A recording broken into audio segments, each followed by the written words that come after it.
Well, everybody, thank you for coming. We're here with Blake Boles. He, if you don't know him already, is the founder of Unschool Adventures and an author who has written several books, College Without High School, Better Than College, The Art of Self-Directed Learning, and his new book, Why Are You Still Sending Your Kids to School? So we are talking with Blake today about his new book, answering any questions that you have. I know some people have already jumped in and started reading already based on our conversation with the screening of Self-Taught last night. So if you have any questions, please go ahead and put them in the chat and we will ask Blake. I'm checking now to see if we have any. It's the van keeps yeah, coming just the up. van down by the river. That's the only question so far. No, there is an irrigation ditch nearby, Jason. It's not quite a river, you know, man-made. I'm also going to go ahead and put the link to your book in the chat so that people can check it out and get it if they haven't already. Okay. And here we go. And I have to hit return for that to work. And so why don't I just received my copy today, but I've been doing a little reconnaissance before we got here. Blake, do you mind if I just read the introduction? The introduction is long. Well, I just have a couple, unless you want to read it, but I just had a little bit there. And go, please. Okay.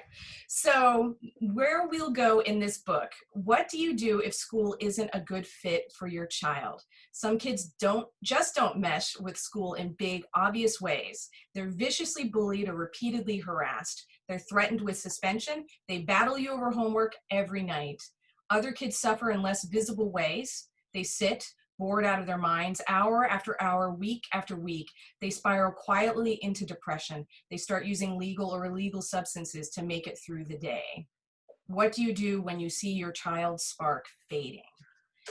And that is an incredible way to open a book, not just for a parent to read, but also for an educator to read as well. And that was one of my takeaways with reading this too, is I got to actually experience this as an educator and a parent.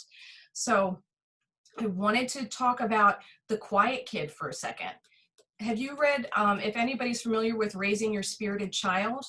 I picked up that book for my spirited child who was very obstinate and kind of combative, but the author ended up spending a good time talking about the quiet child, which tends to be the overlooked child. Can you talk a little bit about the quiet child? Sure. Well, I think the opposite of the quiet child is like the super active kid or the really loud kid, the ones who need more socializing, more attention, more one-on-one. And that, is a more clear, obvious need. And then there are kids, perhaps like I was in school. I was someone who could play the game of school effectively. I could perform, but I had a lot of silent frustration with school. And some of that was boredom. Some of that was like, why are we being forced to do group work on something that I could be doing by myself? Some of it was, why are we doing this curriculum? Why can't I focus on this thing instead of that thing? So I was silently battling with the kind of inane nature of school. And so I think I have a certain empathy for those kids who are not so obviously suffering, but instead it's just this quiet desperation. And sometimes that leads into, actual diagnosable mental health concerns. Sometimes it just makes a kid jaded. And then they get to, 8th grade and you're like, why is my kid so jaded? Why do they have the soul of a 70-year-old here? And so maybe that's why I focused on the quiet kid in that intro, Katina. Thank you very much, because I have years of teaching in public school and seeing that quiet kid just get quieter and quieter and further and further in the back of the classroom, which is sort of one of the saddest things to see, because then it's harder and harder for them to speak up for themselves, and then they suffer more and more. So thank you for including them.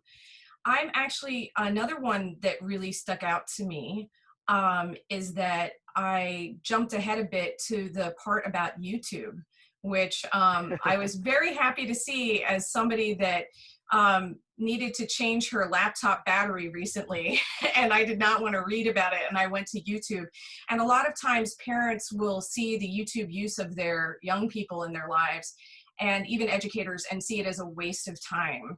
So can you talk a little bit about YouTube?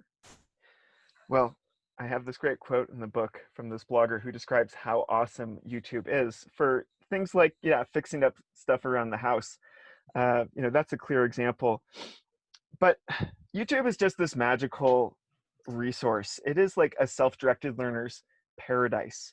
And I think kind of like smartphones, we have to recognize them for what they are, which are these incredibly powerful tools. And it's really easy to just focus on the nefarious YouTube algorithm, which is, siloing your kid into a certain realm of knowledge or showing them increasingly disturbing videos. Those threats are real. I'm not an advocate for unlimited screen time for every single kid.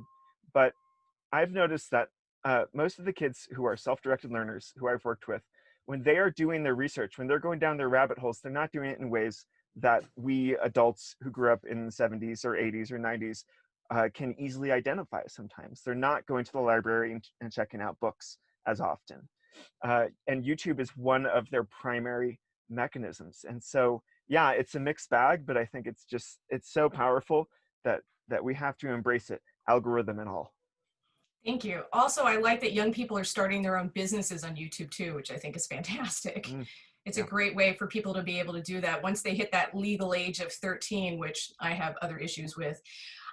We have a question that somebody wants you to tell us about the title. Ooh, yeah. So the burden of proof is right now on those who take the alternative path, those who choose not to send their kids to a conventional school, an alternative school, or homeschooling or unschooling. You'll get asked the question like, oh, why are you doing that? Like, why are you so abnormal? Or well, why is your kid so screwed up that you have to take this crazy alternative path? And I try to make the argument that the aberration, the abnormality is this institutional school system. And I'm talking about both public and private school here, that has only been around for 100 years, really. And that in the future, ideally, there's going to be a wide ecosystem, a large diversity of choices for how kids are educated, like what acceptable paths through education look like. And if your kid is not thriving in conventional school, then the question that you will be asked, I hope, is why are you still sending your kid to school? Like, why are you being weird? Why are you still forcing your kid to go to the conventional school?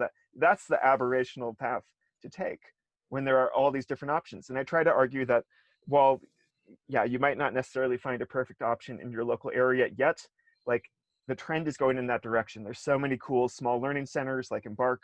There are so many homeschooling and unschooling communities and even more titles that I'm not yet aware of. And so it's a really good time to be a self-directed learner right now. Do you have any advice for parents that do choose this alternative path, but then they get pushback at the office water cooler or from their parents or cocktail party people? Yeah, sure. I mean, I guess the brief and maybe rude way to say it is like, what's more important, the guy at the water cooler or your kid's mental health? Uh, I think that maybe the kinder way to say it is, peer pressure exists at all ages, in all stages, and you probably experienced it a lot, like I did in middle school.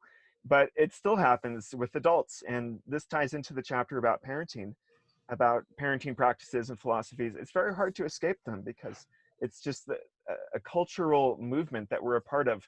It's hard to pull yourself out of that without feeling like you're becoming a secessionist of some sort. And so, yeah, that's my answer to that question. Do you see any Tidewater changes? I mean, I can't believe the timing of your book release with the school at home situation. I mean, nobody ever could have predicted anything like this. It's just astronomical. But do you think it is going to help the movement of people rethinking school? My editor actually told me that I win the award for the worst timed book release because no one is sending their kids to school, and so I couldn't have nailed it any better than that. I have mixed feelings about this question. I think that a lot of families are saying, "Oh, this is what homeschooling is," and they're looking at the remote education that's happening right now, which is really the worst form of homeschooling that exists. It's like low autonomy for parents, low autonomy for kids. Parents are thrust into this role of having to be like not just the homework police like they usually have to be, but making sure your kid shows up and can log into their classes. And like if this is what people associate with homeschooling, it's going to be a negative impact. Now, I think that there is a silver lining here. I think that some parents, especially if you have a kid who has virtual schoolwork that is self-paced, and so they can get through it as quickly as they want to, there might be parents who say, wow, this is not really that hard. Like, this is what my kid has to do for 7 hours at school. Oh, I thought it was different or better than this. And so you're kind of getting to peek behind the curtain. And that might be something that makes parents think, well, maybe I shouldn't send my kid back to school in the fall. Um, yeah, so could go either way. I'm agnostic on the subject for now. We have another question that says, do you get pushback from unschoolers when you say you're not an advocate of, oh, I just lost it for a second, of the screen time one? So unrestricted screen time for all kids. Oh, I would only get pushback from radical unschoolers on that subject. And for those of you not familiar with the distinction, radical unschooling is about kind of applying this principle of follow the child wherever they may lead you, not just in the realm of schooling or education as we would consider it, but also bedtime, screen time, food, etc. And I think that it's fine to have a discussion about unschooling without talking about radical unschooling, which seems, I've known families that do that and it works for their kids and fine, and I know others that have not had success. I don't think there's a huge debate to be had about unlimited screen time. It's like, essentially, if more screen time is making your kid into a crappy person, then that's kind of where screen time should end. And so it's hard. I write in the book, I cite some research that says specifically about video games, that about 3 hours a day is a healthy amount, healthy upper limit. And that's about 20 hours a week. And once you get up to 40 hours a week, then the supposed positive benefits of gaming turns into actually negative ramifications. But those are averages. Like, I'm sure there are kids out there who can game for 40 hours a week and be healthy, and I'm sure there are kids out there who will game for 20 hours a week and turn into little monsters because that's too much time for them. So it's a personal thing for sure. Somebody said, but what about people who write books for 50 hours a week? Right. And this is the same thing with the screen time thing. It's sometimes hypocritical to tell a kid, don't spend 7 hours a day on your screen, when that's your job, is to be in front of your laptop for, I mean, I spend easily 10 hours a day in front of my laptop. Like, who am I to say, get off your screen? It's about how we're using the time more than gross time spent in front of screens. I also think it depends on what it looks like to other people too. As somebody that went to music school and practiced for 6 hours a day, Mm-hmm. it's okay for me to practice my clarinet for 6 hours a day, but it's not okay for somebody else to practice their skills in Fortnite or Or play even. Minecraft. Yeah. Mm-hmm. Or just go down the YouTube rabbit holes. Well, those kittens on YouTube are pretty fantastic. I'm just going to leave that Uh, there. I got to tell you, I do actually feel judgmental when I see teenagers like just scrolling through Instagram all day. I'm like, you wasting your life? Are you wasting your life right now? And so I'm there with you. Like, I have my triggers also. So somebody said, this is Jason Shipley. He said, I like the part about not feeling guilty for being privileged. That's been my internal conflict. And that has been my internal conflict too. I think a lot of us in self-directed education have found that to be something of conflict. Can you talk about that for a moment? Yeah, there's some interesting articles out there on the internet, like, uh, liberal parents, this is why you shouldn't homeschool your kid.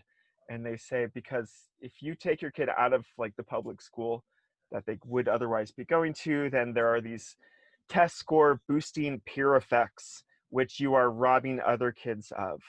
And it's just, these arguments have never really landed with me. And I've always thought, if you can help your kid have a better life, better mental health, and then they can become a better member of society because of that, isn't that a net gain for everyone? And so that's where my head goes with that. The privilege issue is a delicate one, and I decided at one point to put it right there in the beginning of the book, because it's something that I definitely think about. And when I was taking education courses in college, that was where most of the discussion centered. And that's where a lot of the discussion about public education centers. And so I try to say, listen, public education is vitally important. It's like a historical achievement, but kind of like Peter Gray suggests, it would probably be better if it was thought of more like a library, like a resource center, than something that we use to shove stuff down kids' throats. And so, yeah, it's great that we have an institution that will, provide a warm, safe place for kids during the day. It's effectively a childcare service for a lot of families, as we've seen in the pandemic. And there are kids who form great relationships with their teachers. They do get a lot out of school. And so, like, some version of public education needs to exist. It would be a very privileged thing to say, let's just tear down all the public schools and let everyone fend for themselves. It's like, no, definitely not saying that. But that doesn't mean that you need to keep sending your kid into a crappy school situation day after day. It just doesn't add up for me. We have a question from Kara who says, who gets to decide when someone is educated? I don't know if that's rhetorical. Kara, throwing the hardballs here. I don't even know what that means. I'm sorry, I don't know how to answer that question. To what purpose? To what end? And why does it matter? Okay, I'll take an angle on this. So a lot of people consider you educated once you have a college degree, and then they're more likely to hire you. And that is the signaling function, the job market signaling function of a college degree, and to a lesser extent, a high school diploma. And in chapter 5, I try to make it clear that this function is real. We can't just ignore it. You can't just say, I'm going to let my kid do whatever they want every day and assume that once they want to get some job, they'll be instantly able to get that job. It's like there are reasons that degrees exist, but that doesn't mean that you always have to play by the rules of that game. And there are ways that you can signal your intelligence and competence and conscientiousness to the job market without jumping through every single hoop that's put in front of you through high school and college. Unschoolers do this all the time. They hack the system. They still figure out ways to prove that they are hireable, and they don't spend 12 years of their life slaving away to do that. We have a question from the best username ever, maybe, Smiley Red.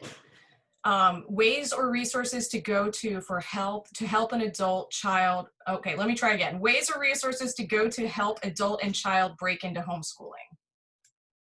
Ways or resources to break into homeschooling, as if it's like a jail. Break into the jail. I mean, read the classics. Read John Holt. Read Grace Llewellyn.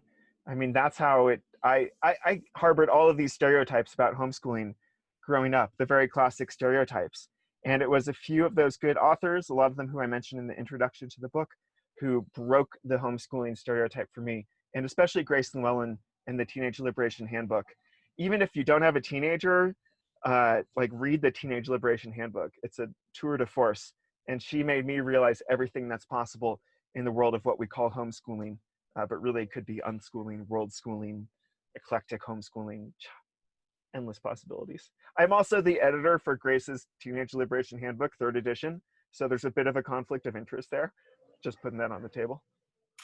And your books are great too. And if somebody doesn't mind helping me out and putting it in the chat, pointing people towards the Alliance for Self-Directed Education website, the Alternative Education Resource Organization, the Arrow website, these are also good places to go. So, and then Jason Shipley, going back to what we were talking about with the using the screen time and YouTube and things like that, he says it's the new disruptive technology. Do you write on your laptop? Do you write on paper, a typewriter? So it's something to think about. Okay, where's the question in there, Jason? I think he wants to know if you write on your laptop, paper, or typewriter. What do I actually write on? Okay, cool. I write on my MacBook, yes. Typewriter, that's a novel idea. One of those nice old ones. Yeah, I have a friend who's a poet who does that. But writing a 60,000 word book on a typewriter, I don't know how all those other writers did it. We have, why do you think we have all these homeschooling, unschooling stereotypes? Okay, so I'll give the unpopular response first, because there's truth in them. Just like any stereotype, there's often some level of truth there.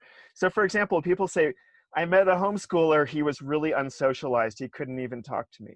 I'm like, yeah, I believe you. I've met some of them too. It's a chicken or the egg type question. Is the kid unsocialized because they're homeschooled, or are they homeschooled because they just are kind of awkward at this moment in life? and they do have trouble communicating with people. And really, the parent is doing the humane thing to not throw them into the meat grinder of 7th grade, or whatever stage the kid might be in. And so, yes, there may be some truth to the stereotypes, but the more positive response to that question is public education, and also higher education, is the one thing that everyone in this country can believe in. Like, almost everyone is behind it. And so to have something so sacred, and then to say you are choosing not, you're paying taxes for this and you're still choosing to homeschool your kid, that's just going to lead to like assumptions of kookiness. Also, historically, homeschooling, mostly radical, religious, that's predominantly the demographic up until just recently. And so there's, certain characteristics that come with that demographic also that may lead you to a certain stereotype. Jason Chipley says, should school funds go to families rather than schools so they have more choice? Free market schooling would allow for so many more options. I'm not going to touch this grenade. The school choice thing is a super interesting question, but I don't actually touch it in the book at all. And so I'd love to table that and come back to it another time, Jason, just not right now. We have one from Jim Dunning. Any thoughts on the recent public surge in anti-homeschooling sentiment?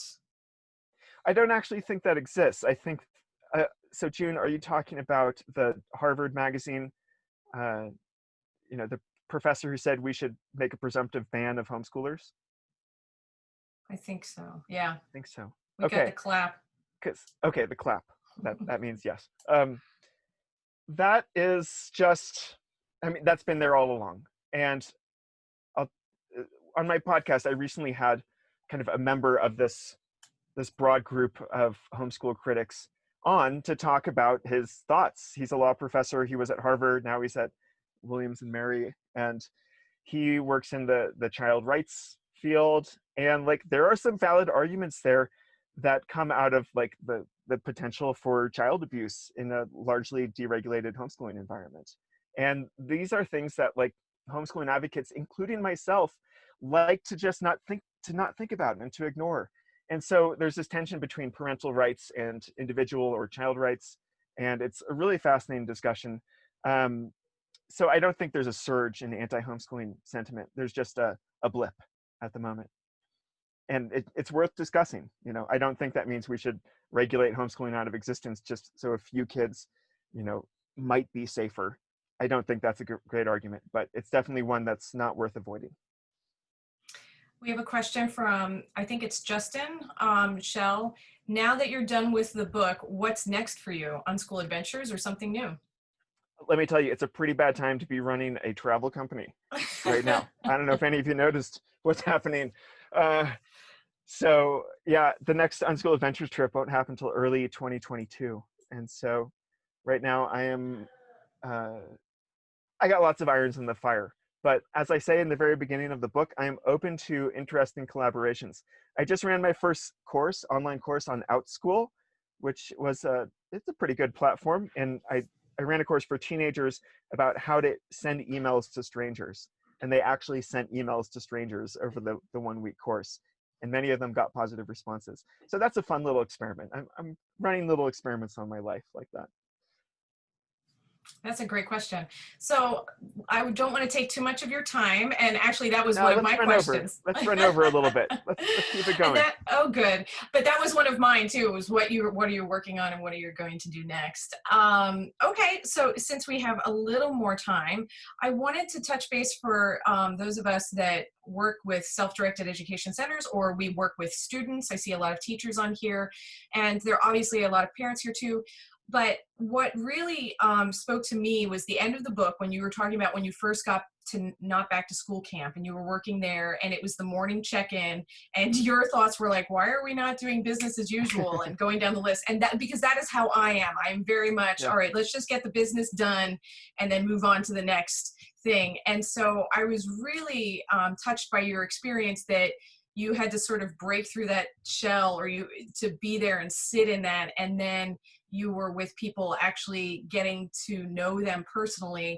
And I would like you to just talk about that growth of empathy and how that helped you, not just personally, but be a mentor with young people.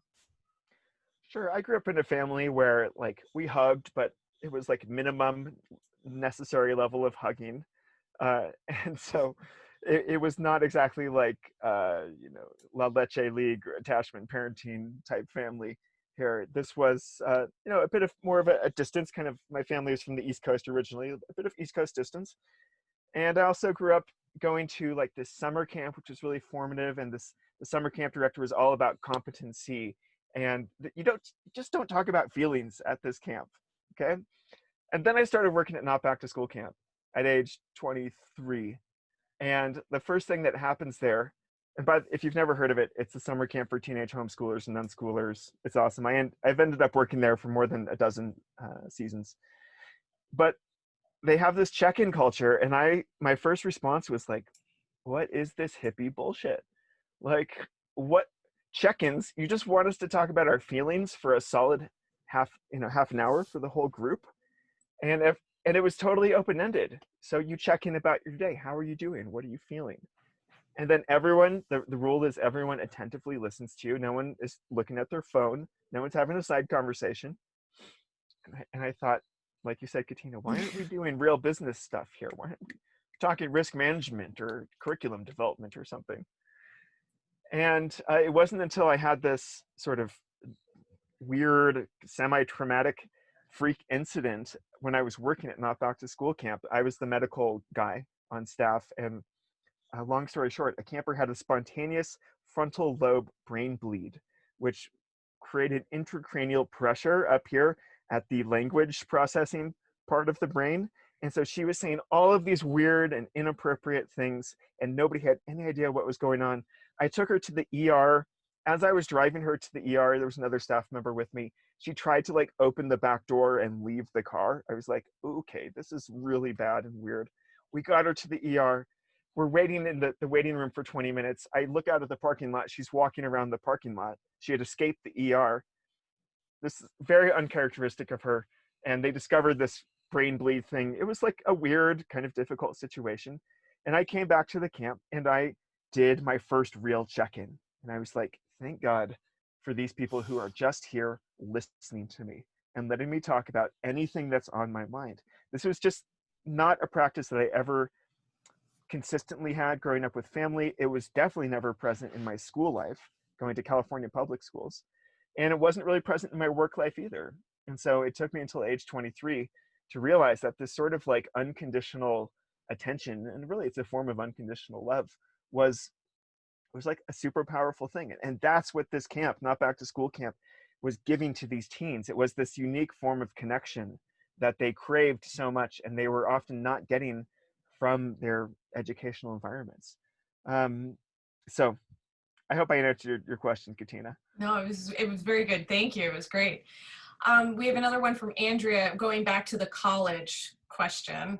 And I'm just going to read what she says. It's easy to say you don't need to go to college when you've been to college, have a Oh yeah, degree, are white, and have supportive parents. that's right. So I'd love for you to respond to this since we've heard this often. Yeah, yeah. And when you look out at the people who are most vocally criticizing college, they often fit that profile, that demographic. And you're like, okay, well, how about anyone else in the room here want to talk about skipping college?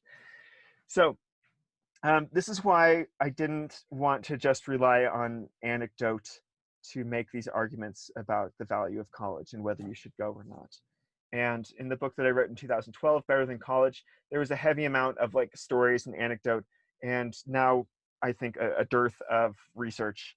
And luckily, I was able to lean on this other book that was published in 2018 called The Case Against Education, written by an economist who takes in every single possible thing you can measure and puts it into a giant spreadsheet and crunches all the numbers and says, all right, here's the best evidence we have as to whether college will work out for you, just purely on a financial return on investment basis. And he confirms some of our presuppositions, and then he destroys some other ones. For some kids who you might consider to be like real college material, like kind of like obviously kid, you belong in this college or in graduate school.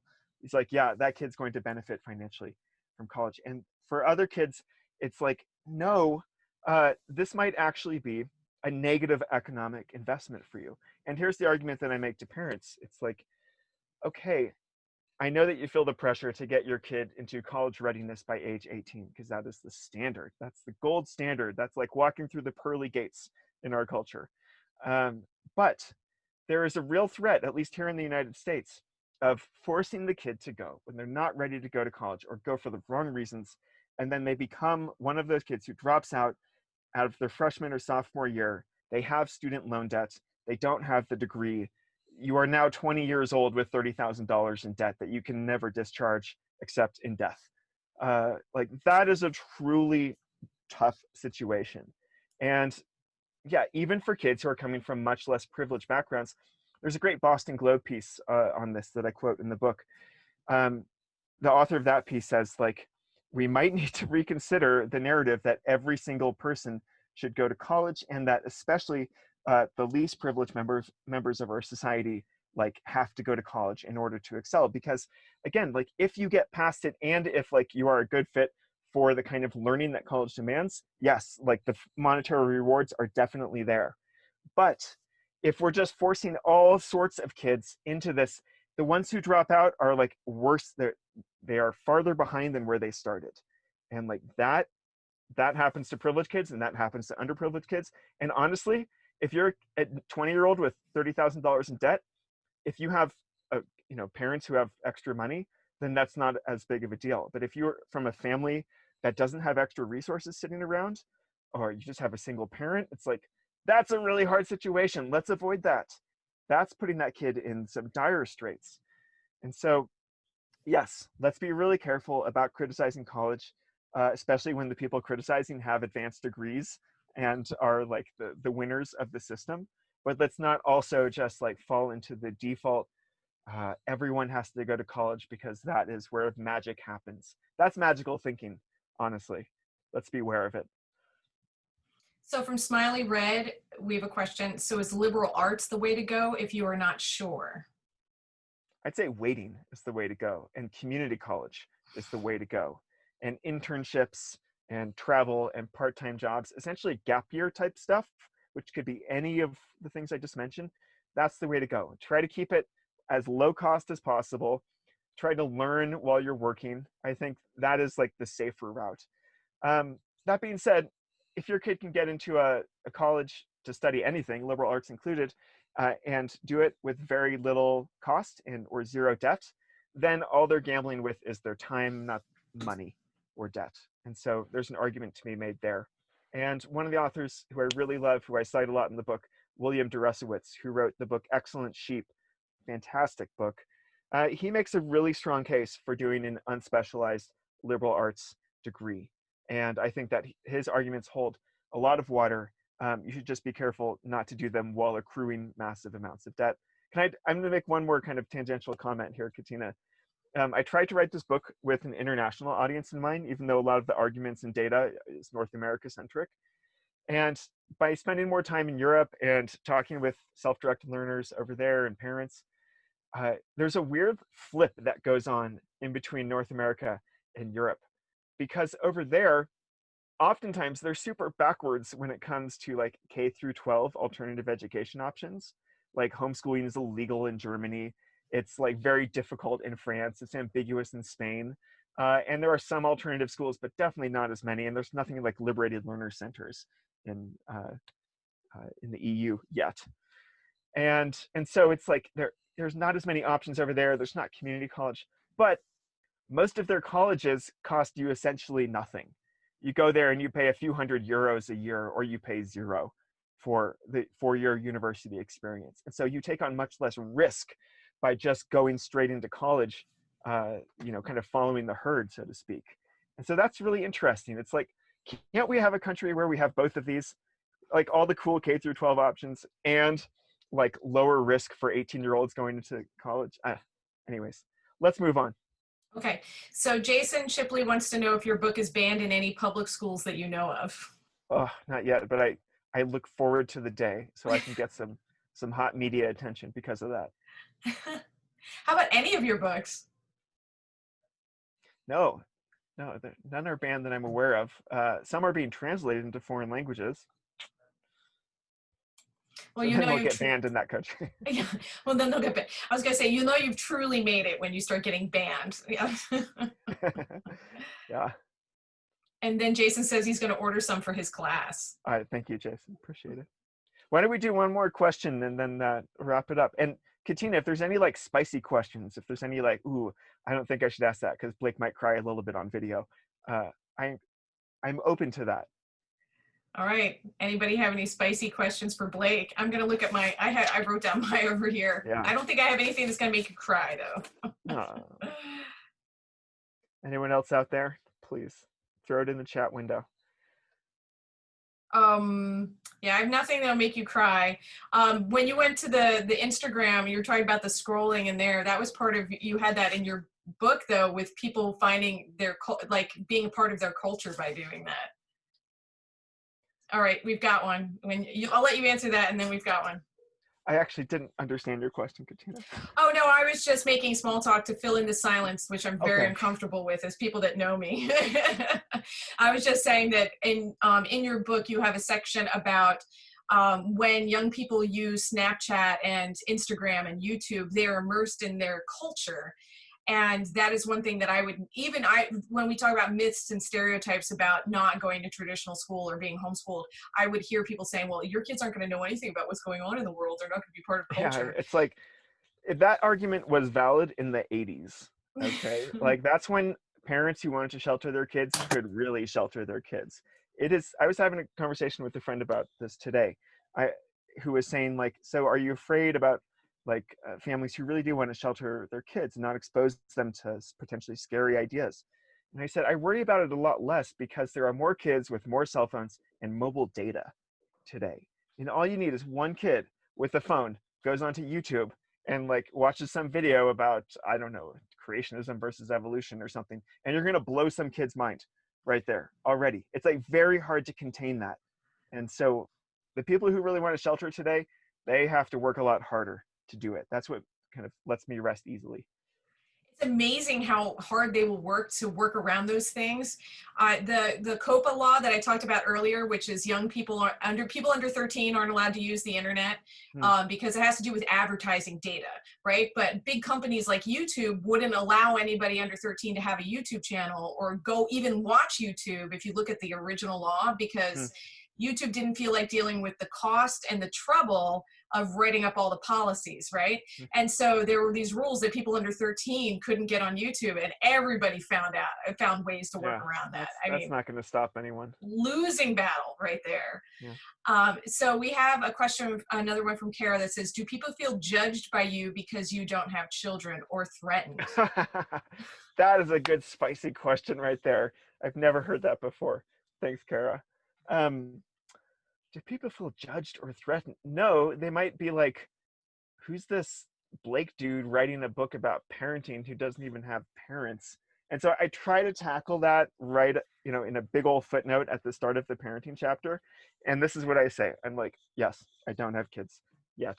I would like to have kids someday, but I realize I'm missing this very foundational experience of like deep bonding and attachment with another human being. Yes, granted. That being said, I have played crazy uncle to a lot of other people's kids. They're teenagers. And I feel like there's a certain crowdsourcing effect that takes place there. And also, perhaps, I can be objective in a way that a parent may not be able to be objective because they have so much love for their kid. And I can be like, I like your kid a lot, but this is what I really think. And so, like, having spent like about 20,000 contact hours with other people's kids, I think has given me some perspective. And then I read a bunch of the parenting literature, like the research, to make sure I was not just making up bullshit in the book. So, and also John Holt never had kids. Just throwing that out there. Oh, I didn't know that. Yeah. Wow. Well, thank you very much. Can you tell everybody where they can find your book? Sure. Just go to blakeboles.com and there's all sorts of resources there. I'm encouraging people to order it through local bookstores because they are suffering right now. And Amazon also has it, and the Kindle version just came out. So I'll put that link in the chat. And I put it directly to why are you still sending your kids to school, and you have links from that page to the independent bookstores where you can get it. Also the the other places as well. Thank you so much. I really appreciate it. We all really appreciate you being here to talk to us and answer questions. It's always wonderful to speak with you. And we've recorded this, so we'll get this up for people that missed this meeting. Yeah, wonderful. Thanks for organizing, Katina, and thanks everyone for coming out. It's good seeing your faces. Take care. Bye, thank you.